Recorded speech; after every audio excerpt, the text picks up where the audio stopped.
एक बार एक डेवलपर ने किसी क्लाइंट के लिए वेब पेज डिज़ाइन किया था और जैसे ही वो लाइव किया उसने डिज़ाइन, तो जो क्लाइंट है उसने उसको डिफरेंट टाइप ऑफ डिवाइसेस पे उसे रन करके देखा। जब भी वो पेज अपने पीसी या फिर लैपटॉप में लोड करता था तो वो जो पेज था वो काफ़ी इंटरेक्टिव और कूल लग रहा था उसे। देखने में भी अच्छा था, जो कलर चॉइसेस थी डेवलपर की वो काफ़ी अच्छी थी और क्लाइंट को ये पेज बहुत ही ज़्यादा पसंद था। लेकिन जब उसने वही पेज, जो सेम पेज वो यूज़ कर रहा था, उसे जब उसने अपने मोबाइल में एक्सेस किया तो उसका जो पेज है वो कुछ ऐसा था जैसा उसको कोई लकवा मार गया। उसके बाद जो क्लाइंट है उसने काफ़ी गालियाँ दी डेवलपर को और काफ़ी खरी-खोटी सुनाई। तो ऐसी खरी-खोटी अगर आप नहीं सुनना चाहते एज़ ए डेवलपर तो आपको ये वीडियो ज़रूर देखना चाहिए, बिकॉज़ आज हम बात करेंगे कि कैसे डिफरेंट डिवाइसेज़ पे अपनी जो वेबसाइट है उसको रिस्पॉन्सिव हम रख सकते हैं with the help of media queries, जो कि सीएसएस में एक काफ़ी अच्छी टेक्निक है अगर हम इसे अच्छे से यूज़ करते हैं। और अगर इसे हम लाइक प्रो यूज़ करते हैं तो इससे हमें काफ़ी बेनिफिट्स मिलते हैं। और जैसा कि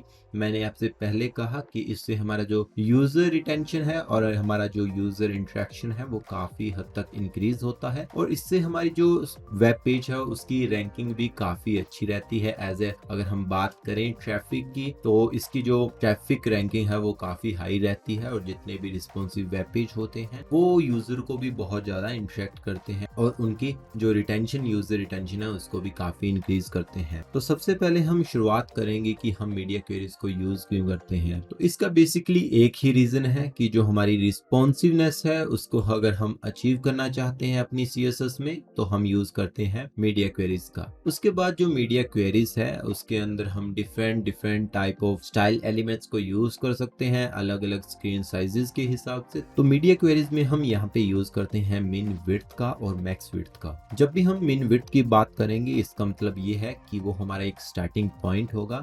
लाइक अगर मिन विड्थ की वैल्यू है 10 पिक्सल तो इसका मतलब ये है कि 10 पिक्सल से जब भी हमारी स्क्रीन साइज का जो हमारा स्क्रीन विड्थ है वो बढ़ेगा तब कौन से चेंजेस अप्लाई होंगे, कौन से स्टाइल एलिमेंट्स उस पे अप्लाई होने चाहिए। इसके बाद बात करेंगे हम मैक्स विड्थ की। तो मैक्स विड्थ का जो एक पॉइंट आपको अपने माइंड में रखना है वो ही है कि मैक्स विड्थ हमारा वर्क करता है अप टू जो भी हमारी वैल्यू है वहां तक। लाइक मैंने दिया 100 पिक्सल मैक्स विड्थ, तो जब तक हमारी screen size with in 100 pixel रहेगी तब तक हमारे वो स्टाइल एलिमेंट्स अप्लाई होते रहेंगे और जैसे ही हम 100 पिक्सल से अबव जाएंगे तो हमारे वो स्टाइल्स वो नहीं रहेंगे। उसके बाद हमारी जो ओरिजिनल स्टाइल्स हैं जो कि मैंने इनिशियल सीएसएस में दिए थे वो अप्लाई होंगे। इसके बाद हम बात करेंगे कि हम क्यों अपने वेब पेज को सबसे पहले मोबाइल के लिए बनाते हैं। हाँ, हम जब भी किसी भी वेब पेज को डिजाइन करते हैं, डेवलप करते हैं तो सबसे पहले हम फोकस करते हैं स्मॉल स्क्रीन पे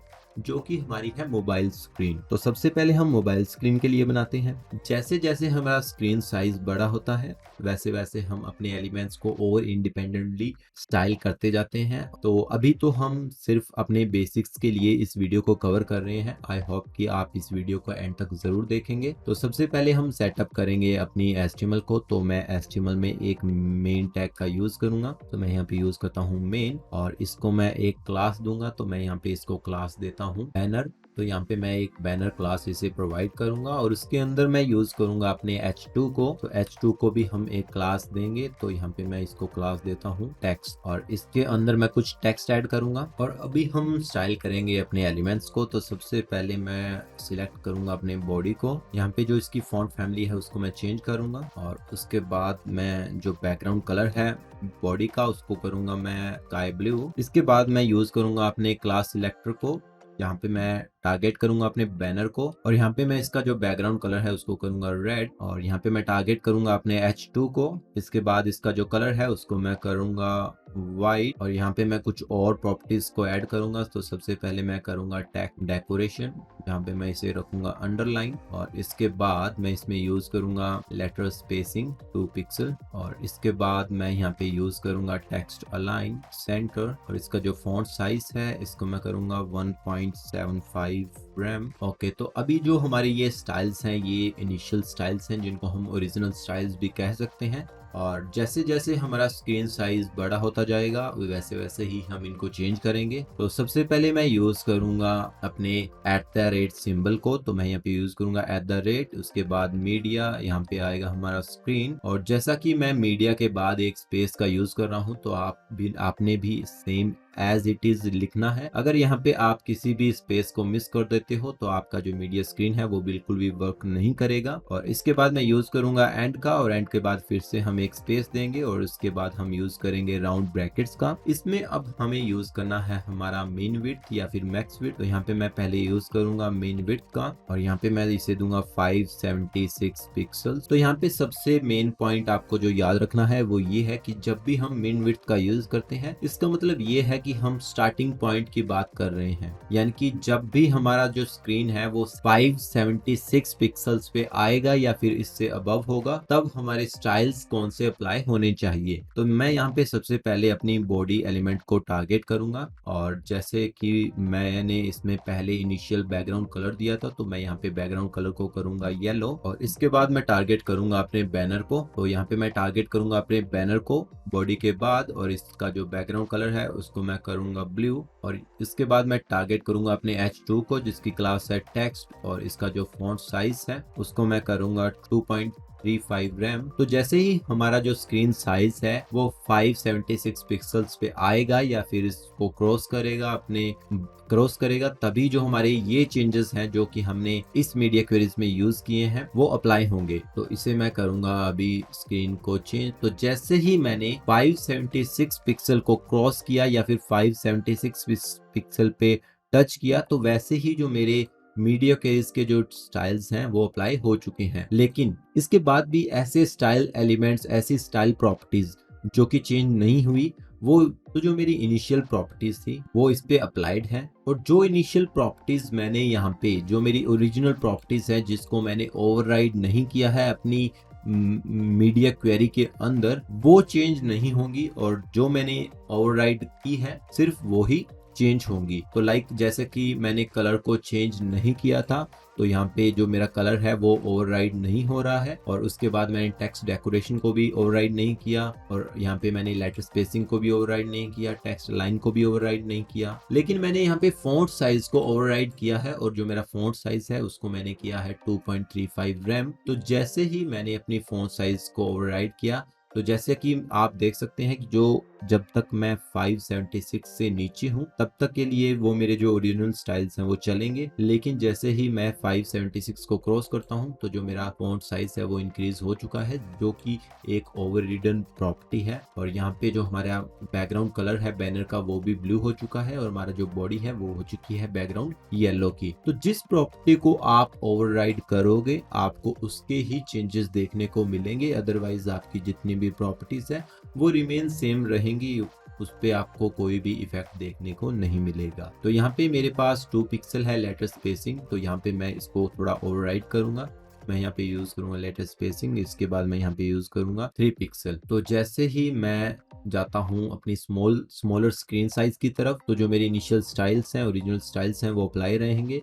और जैसे ही मैं इसे इंक्रीज करता हूँ और मैं 576 को जैसे ही क्रॉस करूंगा, तो मेरे जो ओवररिडन प्रॉपर्टीज हैं अभी उनका जो चेंज है मुझे देखने को मिलेगा। तो अब हम यहाँ तक ही लिमिटेड नहीं है कि हम मीडिया क्वेरीज को एक बार ही यूज कर सकते हैं। हमारे पास कई तरह के डिवाइस है, जैसे कि सबसे स्मॉलर स्क्रीन पे हमारे पास है मोबाइल, और उसके बाद हमारे पास है टैब, फिर आता है हमारा लैपटॉप, उसके बाद हमारे पीसी स्क्रीन्स हैं, और उसके बाद और भी बड़ी एलईडीज वगैरह हैं। तो ऐसे ऐसे करके हमें कई डिफरेंट टाइप के जो स्क्रीन साइज हैं वो मिलते हैं। तो सभी को हमने फोकस करना होता है, इसीलिए हम मल्टीपल मीडिया क्वेरीज का भी यूज कर सकते हैं। तो मैं यहाँ पे इसे करूंगा कॉपी डाउन, और यहाँ पे जो मेरी मीन विड्थ है इसको मैं चेंज करूंगा। यहाँ पे मैं करूंगा 768 पिक्सल, और यहाँ पे जो येलो कलर है और इसको मैं यहाँ पे करूंगा सैल्मन कलर, और इसके बाद जो मेरा बैनर में ब्लू कलर है इसको मैं करूंगा येलो, और जो मेरे टेक्स्ट का कलर है वो मैं यहाँ पे चेंज करूंगा, तो इसको मैं करता हूँ कलर को ब्लैक। तो जैसे ही मैं 768 पिक्सल को क्रॉस करूंगा तो मेरे ये वाले चेंजेस उस पे अप्लाई होंगे। तो चलिए देखते हैं। तो जैसे ही मैंने अपनी स्क्रीन साइज को चेंज किया वैसे ही मेरे जो ये मीडिया क्वेरीज हैं वो अप्लाई हो चुके हैं। यहाँ पे मैं कोई एडिशनल अगर प्रॉपर्टी देना चाहूँ तो वो भी ऐड कर सकता हूँ। लाइक अगर मैं मार्जिन टॉप करता हूँ यहाँ पे 5 रैम की, तो वो भी रिजल्ट मुझे देखने को मिलेगा। तो यहाँ पे मैं किसी भी प्रॉपर्टी को ओवरराइड कर सकता हूँ और मैं यहाँ पे अपनी खुद की प्रॉपर्टीज टाइप कर सकता हूँ मीडिया क्वेरीज में, और जैसे ही मैं एक स्पेसिफिक स्क्रीन साइज को क्रॉस करता हूँ या फिर उसे टच करता हूँ तो वो चेंजेस जो मेरे हैं वो अप्लाई हो जाएंगे। तो इसको हम अपने डेवलपर टूल में भी देख सकते हैं। तो मैं इसे इंस्पेक्ट करूंगा और इंस्पेक्ट करने के बाद जो बॉटम में हमें एक लैपटॉप और एक मोबाइल का जो सिंबल है वो देखने को मिलता है। तो जैसे ही मैं उसको टैप करूंगा उसके बाद मुझे कुछ ऐसा लेआउट दिखेगा जहाँ पे मैं अपने स्क्रीन साइज को कुछ इस तरह से भी टेस्ट कर सकता हूँ। तो मोस्टली जो डेवलपर्स हैं वो ऐसे ही अपने जो लेआउट्स हैं उनको टेस्ट करते हैं, और उसके बाद आपको यहाँ पे डिफरेंट टाइप ऑफ डिवाइसेस मिलते हैं जिस पे आप अपने जो डिज़ाइन है लेआउट है उनको टेस्ट कर सकते हैं। लाइक पिक्सल 7, यहाँ पे आपको आईफोन के ऑप्शन मिलते हैं, गैलेक्सी के, ब्लैकबेरी के, और यहाँ पे आपको सरफेस के भी ऑप्शन मिलते हैं, आईपैड एयर, और यहाँ पे आपको काफ़ी जो ऑप्शंस है वो मिलते हैं जिस पे आप डिफरेंट टाइप से अपने जो लेआउट है आप उनको टेस्ट कर सकते हैं। तो मैं यहाँ पे फिर से रिस्पॉन्सिव रखूंगा। तो ये मेरे ओरिजिनल स्टाइल है जिस पे मैंने 576 से जो नीचे के स्टाइल्स हैं वो मेरे ओरिजिनल है, और जैसे ही मैं 576 को क्रॉस करूंगा जो मेरी फर्स्ट मीडिया क्वेरी है वो अप्लाई होगी, और उसके बाद जैसे ही मैं 68 को क्रॉस करूंगा तो मेरे जो लास्ट मीडिया क्वेरी है वो अप्लाई होगी। इसके बाद हम बात करेंगे मैक्स विड्थ की। तो जहाँ पे मेरा मिन है वहां मैं चेंज करूंगा इसे मैक्स में, और सेव किया।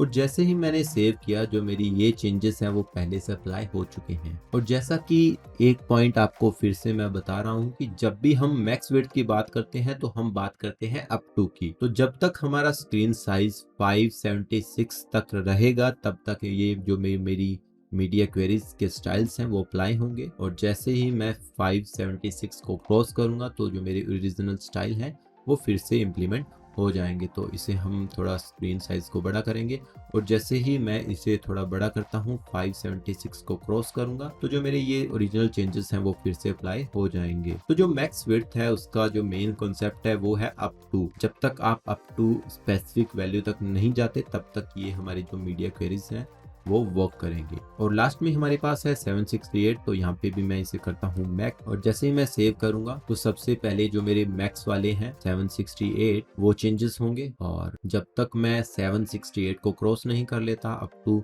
वही स्टाइल्स मेरे इंप्लीमेंट रहेंगे। और जैसे ही मैं इसे क्रॉस करूंगा 768 को तो जो मेरे ओरिजिनल स्टाइल्स हैं वो अप्लाई हो जाएंगे। तो इस पे हमारे पास ये एक डिसएडवांटेज है कि यहाँ पे हमारे जो स्मॉलर स्क्रीन के जो मीडिया क्वेरीज हमने यूज की थी स्मॉलर स्क्रीन के लिए वो अभी ओवरराइड हो चुकी है और उसका रिजल्ट आपको देखने को नहीं मिलेगा। तो इसीलिए मोस्टली मैं तो मिन विड्थ का ही यूज करता हूँ, जहाँ पे मैं जैसे जैसे अपने लेआउट्स को चेंज करना चाहता हूँ फॉर डिफरेंट स्क्रीन साइजेस तो वैसे वैसे मैं उनको हैंडल कर लेता हूँ। तो आई होप कि आपको जो है मीडिया क्वेरीज का कॉन्सेप्ट और इसका सिंटैक्स काफ़ी अच्छे से समझ आ चुका है।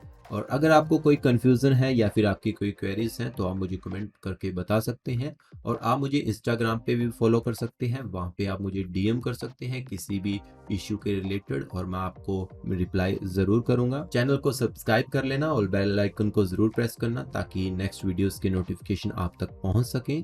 वीडियो को अपने दोस्तों के साथ शेयर कर देना जो भी वेब डेवलपमेंट सीखना चाहते हैं या फिर जिसको भी रिस्पॉन्सिवनेस में दिक्कत होती है, किसी भी वेब पेज को रिस्पॉन्सिव नहीं बना सकते, तो उन तक ये वीडियो पहुंच जाए तो उनका भी थोड़ा भला हो जाएगा। और एट द एंड मैं आपसे एक ही बात कहना चाहूँगा, thanks for your love and for your support. Thank you developers.